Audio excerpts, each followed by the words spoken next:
자, 안녕하세요. 안녕하세요. 네. 우리 책은 204쪽입니다. 204. 자, 후양적 코호트를 좀 얘기를 할까 하는데요. 자, 후양적 코호트는, 그 사람의 이름이 갑자기 생각이 안 난다. 그 사람, 달가힐이요.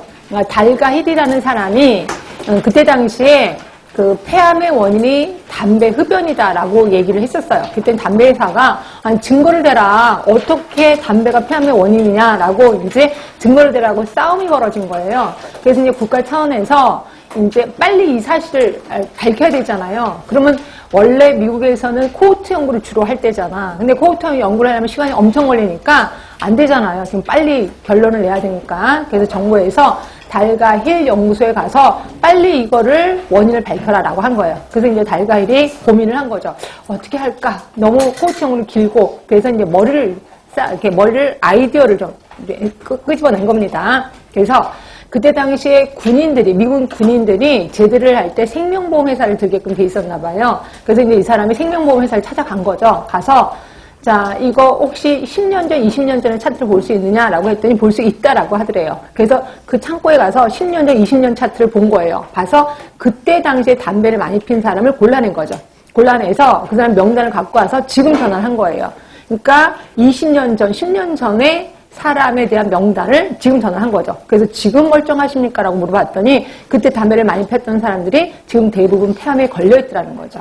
그래서 이거는 코호트긴 코호트인데 과거로 돌아가서 과거의 노출군, 비노출군의 지금 현재 상태를 본 거예요. 이걸 우리는 후양적 코호트다라고 한 거고요. 그때 달가힐은 이것만 한 게 아니라 환자 대조군도 동시에 같이 했습니다. 결국 환자 대조군, 후양적 코호트를 그때 처음 만들었다라고 보시면 돼요. 달가힐이. 자, 그러면 거기 일단 1번을 볼게요. 자, 과거 기록의 근거를 두고 질병의 원인에 폭로된 사람, 그냥 폭로되지 않는 사람이 현재 질병을 갖고 있다 없다. 요거를 비교한 거다라고 보시면 되고요. 그러면 저번 주에 배우긴 했는데 지금까지 배웠던 걸 잠깐만 얘기를 할게요. 자, 이거 자, 하나는 과거입니다. 그리고 또 하나는 현재.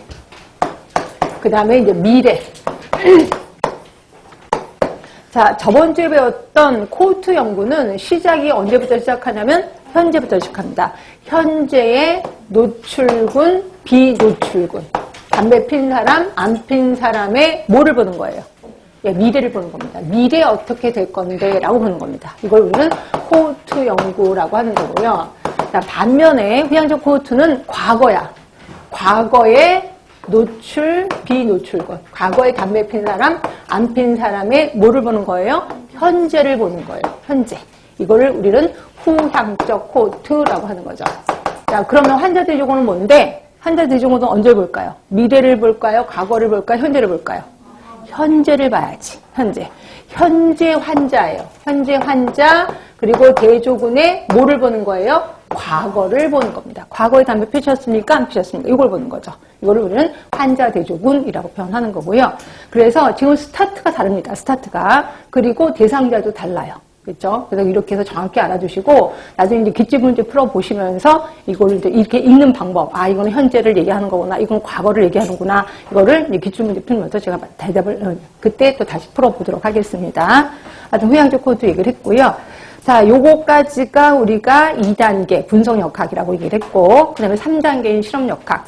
자, 실험역학에서는 종류가, 물론 사람을 대상으로 실험을 잘 안 하긴 하지만, 그래도 임상실험이 있고 지역사회 실험이 있어요.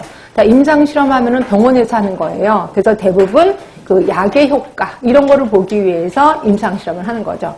다시 말해서 2차 예방 효과를 측정할 수가 있습니다. 약의 효과니까. 그런데 비해서 지역사회 실험은 이 사람 지역사회 주민들한테 약을 줄 수는 없잖아요. 그래서 지역사회 실험은 뭐냐면 1차 예방에 포커스 주는 거죠. 그래서 운동을 하게 하고 한 사람은 운동을 안 하게 하는 거야. 그래서 운동을 규칙적으로 하는 사람에게 어떤 변화가 일어나는지 이걸 보는 겁니다. 이게 지역사회 실험. 자, 그러면 여러분들 꼭 그렇게 얘기를 하더라고요. 그럼 코호트 연구랑 다른 점은 또 뭔데요? 이렇게 얘기하더라고요. 그러니까 지역사회 실험은 강제로 운동을 하게 하고 운동을 안 하게 하는 거야. 그런데 코호트 연구는 운동 한 사람, 안 한 사람. 이건 자연적인 거죠. 그 사람을 추적조사한다라고 보시면 되고. 그러니까 결국 코호트 연구하고 지역사회 실험의 차이점은 강제로 하느냐 안 하느냐, 본인이 스스로 하느냐 안 하느냐 이렇게 해서 보시면 될 것 같아요. 자, 그 다음에 그렇게 어려운 건 안 해서 넘어갈 거고요. 자, 실험의 방식에 보시면 단일 맹검이 있고 이중 맹검이 있습니다. 이런 거 좀 알아두셔야 돼. 이거죠. 이제 여러분들이 제 실험에 참석을 했어요. 이제 제가 치매를 예방하는 신약을 개발했단 말이에요. 그래서 제가 여러분들한테는 실험군입니다. 그래서 제가 이 새로 개발된 약을 드릴 겁니다. 이 약을 먹으면 아주 머리가 맑아질 겁니다. 라고 설명을 드려요. 그리고 여러분들은 대조군이기 때문에 제가 이 약은 못 드려요. 근데 혹시라도 조금 서운해하실까봐 그냥 비타민 C나 드릴게요. 라고 얘기를 했어요. 그럼 여러분들은 이 약을 드시면서 어떤 느낌이 드세요? 머리가 맑아지는 듯한 느낌이 든단 말이에요. 근데 여러분들은 또, 나 그냥 신약 먹고 싶은데 이 약 여기 실험에 참여했으니까 그냥 꽁꽁을 댈 거란 말이에요. 여러분, 이런 마음가짐이 그 연구 결과에 영향을 미칠까, 안 미칠까? 당연히 영향을 미쳐요. 그래서 여러분 스스로 내가 먹는 약이 신약인지 비타민C인지 모르게끔 하는 겁니다. 그거를 우리는 단일 맹검법이라고 하는 거고요. 자, 그런데 단일 맹검법에서는 누구는 아냐면 이 연구자는 안단 말이에요. 그 연구자는 연구 결과가 좋게 나와야 되잖아요. 그래서 여러분한테 눈맞춤을 하면서 이 약 진짜 좋아요. 꼭 드셔야 됩니다. 막 이렇게 얘기를 해요. 여러분한테는 그냥 드세요. 이렇게 얘기를 한단 말이에요. 그 여러분들이 저의 태도를 보고 이거 신약인가 봐. 이거 비타민 C인가 봐. 이러면서 이렇게 눈치를 채거든요. 그래서 나조차도 모르게끔 하는 거를 우리는 이중맹검법이라고 하고 있습니다. 그래서 이 연구자도 이 약이 지금 신약인지 비타민 C인지 모르게끔 이렇게 일처리를 하는 겁니다. 근데 하나만 더 가르쳐 드릴게요.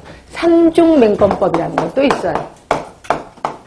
삼중맹검법은 뭐냐면 통계하는 사람조차도 모르게끔 하는 거예요. 통계하는 사람. 그럼 통계하는 사람이 무슨 영향을 미쳤는데 이렇게 영향을 미쳐요. 어떤 연구 결과가 1로 나오는 경우가 있고 2로 나오는 경우가 있는데 애매하게 1.5로 나오는 경향이 있어요. 그럼 이럴 때 꼭 통계하는 사람이 연구자한테 물어봐요. 한 중간 정도 나왔는데 이거 어떻게 나오는 게 좋아요? 이렇게 표현해. 그럼 저희가 제발 1로 나오게 해주세요 라고 막 부탁을 드립니다. 그러면 이 사람들 1.5로 나오고 전부 다 1로 나오게끔 하는 거거든요. 그래서 우리 실험 연구에서 제일 장점으로 조작이 가능하다 이런 것들도 있습니다. 이렇게 하는데 이게 삼중맹검법은 통계하는 사람조차도 이거 모르게끔 하는 거야. 그러니까 무작위로 그냥 처리를 해버리는 거죠. 그러면 훨씬 그 결과가 객관적으로 나올 수가 있다는 거죠. 그래서 삼중맹검법까지 있는데 대부분 책에서는 이중맹검법밖에 없는 이유 중에 하나가 대부분 현재 실험에서는 이중까지만 갑니다. 삼중까지 가는 경우는 거의 없다. 이렇게 생각하시면 돼요. 그래서 우리 책에서도 단일 이중맹검법까지 좀 써놨고요. 옆에서 이게 줄쳐 보시면 이해가 될 것 같아서 줄 안 치고 넘어갑니다. 자, 장점 확실하죠. 실험 연구하면. 그러니까 단점은 윤리적인 측면에서 불가능한 건도 많고 비용도 엄청 많이 들겠죠. 그리고 적절한 표본의 수를 특별히 산정해야 돼. 그러니까 어느 정도는 대상자가 있어야 된다는 거죠. 겨우 1명 해놓고 2명 해놓고 이럴 수는 없다는 겁니다. 이게 실험 역할. 그래서